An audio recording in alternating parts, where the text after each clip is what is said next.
Hallihallo und herzlich willkommen zu einer Bonusfolge zu meinem Let's Play von Until Dawn. Wie ihr wisst, vor kurzem habe ich ja diese Let's Play-Reihe beendet und ich habe hier auf diesem Spiel noch ein paar Bonusinhalte gefunden und zwar ein paar Videos und die würde ich euch gerne zeigen. Der Makel an diesen Videos ist einfach, dass sie auf Englisch sind. Da würde ich einfach darum bitten. Ich mache für euch Untertitel, natürlich von Englisch auf Deutsch. Es kann natürlich vorkommen, dass das nicht einwandfrei zu 100% auf Deutsch übersetzt wird. Aber ich hoffe, ihr schaut es euch trotzdem an und wir versuchen es einfach mal, weil ich finde es sehr interessant. Wir machen einfach Video für Video. Viel Spaß euch.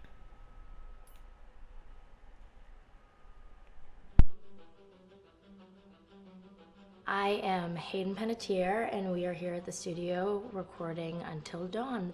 My name is Rami Malik, and I play Josh. My name is Megan Martin. My name is Brett Dalton. My name is Antonella Lentini, and I played Hannah and Beth. My name is Jordan Fisher, and I play the character Matthew, Matt for short. I'm Nicole Bloom, and I play Emily in the game. My name is Noah Fleiss. I am Galadriel Steinman, and I play Ashley. So Until Dawn is the story of 8 teenagers who revisit this cabin in the woods about a year later after a really traumatic experience where I've lost 2 of my sisters, so coming to kind of get some closure in that respect. One of the things that Larry does really well is make these multi-layered characters, and I think for just the story in general, it follows the quintessential horror film plot lines, but the characters are so unique in themselves, and I think that's very cool. Oh, yeah, this was the right thing to do. What? You know, getting everyone together on the anniversary. I mean, Josh seemed really pumped about us all doing something, didn't he? Yeah, no, he definitely did. I haven't seen him so excited about something in forever. Good, good.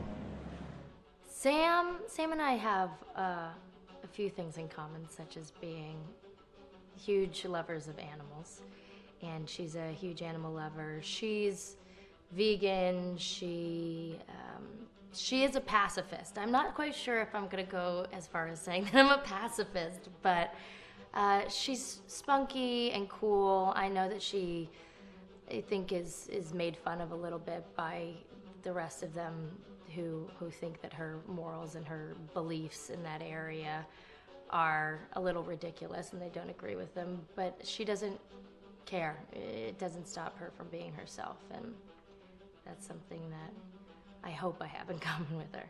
You know, he definitely can be depressed at some times and a bit of a loner, but he takes some solace in one of his sister's friends, Sam, played by Hayden Panettiere, and invites everybody back to the same house the next year to kind of find some closure. Jessica she has a whole lot of personality. She is definitely the sort of mean girl character that, you know, at school she knows she's pretty, she knows that boys like her, and she's gonna use it to her advantage. He's got a big heart, and you can tell that that's very evident, especially how he treats his girlfriend, Emily, and, you know, he's kind of a meathead, but in the best way possible. She really knows what she wants, and she manages to get that from whomever it is, whether it be Matt or Mike. You know, she's really driven, and I can definitely relate to that. My character is Chris, and he is what society might consider the nerd of the group, and he kind of embraces it. Ashley she's a little more serious than some of the other girls. She's definitely very intelligent and thoughtful. She kind of looks at the whole big picture of things. She's not quite as geeky as Chris, but they connect in a lot of ways. Mike is like big guy on campus. He's the class president who has some charm and has brain, and I don't know, people seem to like Mike. He gets away with a lot though. He can be kind of jerky. The fact that he really just kind of wants everyone to be happy. I mean, he's a people pleaser, and I can definitely attest to being, you know, that guy. I'm always the friend that wants everybody to be happy and wants everybody to be taken care of, and that's definitely Matt.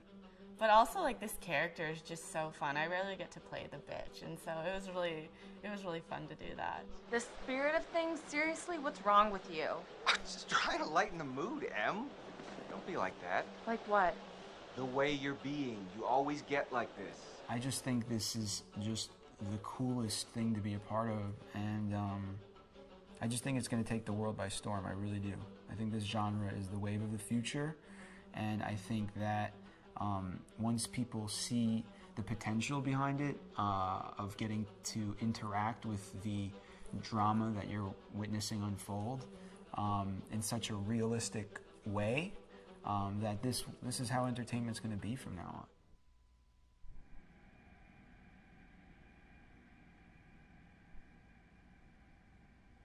So, und wir machen direkt mit dem zweiten Video weiter, wie man eine Szene macht. Auch hier bitte wieder ist natürlich alles in Englisch, weil das Spiel natürlich aus Amerika kommt. Bitte hierfür wieder die Untertitel benutzen, die ich euch bereitgestellt habe. Vielen Dank, viel Spaß damit. Hi, this is Lee Robinson, production designer on Until Dawn. The production design for Until Dawn started with the great teen horror script that sets the characters in a Canadian winter mountain lodge, being a contemporary setting with visual clues derived from classic films of that genre, such as Hitchcock's Psycho and Stanley Kubrick's Shining. The storyboards are vital to the production design, as it allows the designer to understand the scale of the environments to be made and the detail that would be seen to create the atmosphere of a horror. This took us into concepts that took these storyboards further, visualizing the world through the color palette, the lighting, tone, and the mood, and developing key locations such as the lodge, the cable car stations, the forests themselves, the wilderness. As you can see, the environments and atmospheres changed quite a bit from warm and inviting to cold and threatening. The Millionaire's Mountain Lodge was a key example. It was designed to be made from nearby stone and timber, embedding it into the landscape, with a contrasting and contemporary interior needing to be opulent and extravagant. We created dark and claustrophobic corridors with ominous and large open spaces, almost cathedral-like in size, and with huge structures to silhouette and dwarf the characters within, providing a labyrinth to explore and wander. Each character was developed with a strong visual identity in mind, with contrasting colours, tones and silhouettes to identify them, each to have their own texture, pattern and shape, so that when they were lined up you could always identify them. The costume designs allowed a range of clothes that would suit them for the cold winter weather, but also have an element of style and individualism, so that the audience could look at them and relate, recognizing themselves within them. A lady would like to cuddle up with her man by a nice cozy fire bathed in atmospheric mood lighting. Right. It'll get plenty toasty once we're rubbing up against each other. Mike, fire and mood lighting. Yes. Working with the lighting artists, we really brought the look and feel of the world together, and this required a thorough understanding of the visual language of teen horror. A key scene was where all the characters emerge out of the rear of the lodge chasing Hannah. A contrast is evident straight away from the exterior wilderness to the warmth of the lodge. The attention to character lighting here is through the bounce and rim lighting, accented colours and composition, creating characters that come from the dark into the light and back again with an emotional effect.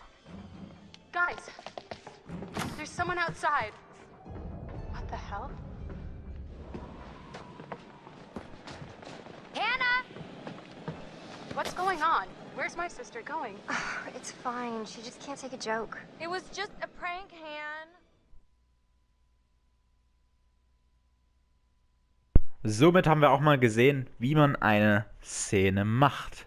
Auf geht's zur Wissenschaft der Angst. Auch hier wieder bitte die Untertitel nutzen. Dankeschön. Until Dawn is a game that's full of horror, and one of the things we decided to do early on was to take a scientific approach to how scary it was. So we did experiments on people and we measured their responses to the game. We've created a test area. It's as close to a home setup as we can get it. We've recruited ordinary people to play the game and we've left them to play it on their own. You're turning the light off.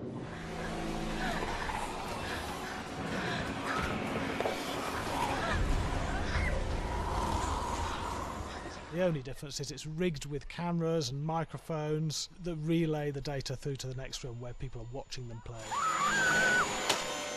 Bracelet here we use for biometric testing. It measures the player's emotional response. It's called a galvanic response sensor. It makes contact with the user's skin and it measures the electrical conductivity across their skin. It's the same principle as an old-fashioned lie detector. When you're stressed, you sweat a little, very sensitive, and picks up tiny changes if the player is feeling anxious or scared.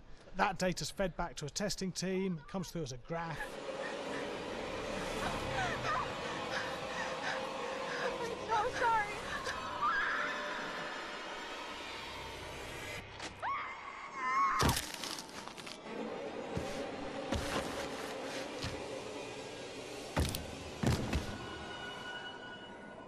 There's no point testing 1 or 2 people, you have to test a lot of people. Watch your step. When we have a scare that's consistently has a measurable emotional response, then we knew it was good. If it didn't have that, it goes back to the team for improvement. The data doesn't tell us what's wrong with the scare, it only tells us if it's working or not. Wait, okay, so you hear that too, right? Josh.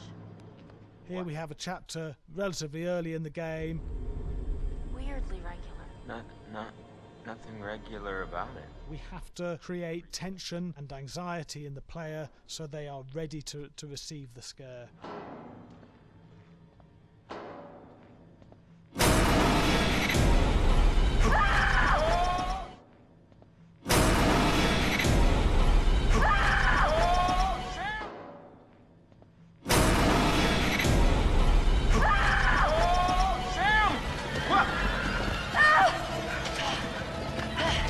Give the player time to recover, to cool down, to calm down, and then start building the tension again before we do the next scare. Hey. What? Hey. What the hell? Ooh, you just got mugged.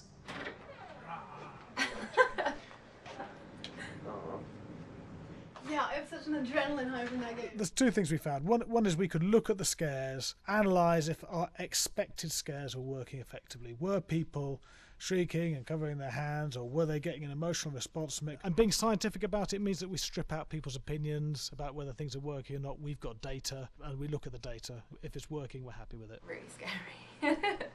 Bit scared and wanting to get away. I actually be maybe a bit scared to play on my own, but in a room with the lights on, yeah, with some other people as well, yeah, maybe. But because I'm a scaredy cat, I would play with someone in the room. And the lights on. It was one of the scariest games I've played in a long while. Okay, und damit haben wir auch noch die Wissenschaft der Angst geschaut. So, das war der erste Bonusteil zu Until Dawn. Ich hoffe, euch hat es gefallen und ihr habt schön die Untertitel genutzt, außer ihr könnt halt perfekt Englisch, dann braucht ihr die natürlich nicht. Ich hoffe, ihr schaut auch in den nächsten Bonusteil von Until Dawn noch rein. Wie ihr seht, sind hier noch mehr Videos. Und ich hoffe, ihr seid genauso gespannt, was uns da noch so erwartet an Bonusinhalten wie ich. Wenn euch das Video gefallen haben sollte, würde ich mich sehr darüber freuen, wenn ihr mir ein Like oder einen Kommentar für dieses Video geben würdet. Und hoffe, ihr seid beim nächsten Bonusteil von Until Dawn wieder mit dabei. Euer Let's Play Philipp, bis zum nächsten Mal. Vielen Dank fürs Zuschauen, ich wünsche euch was. Tschüss.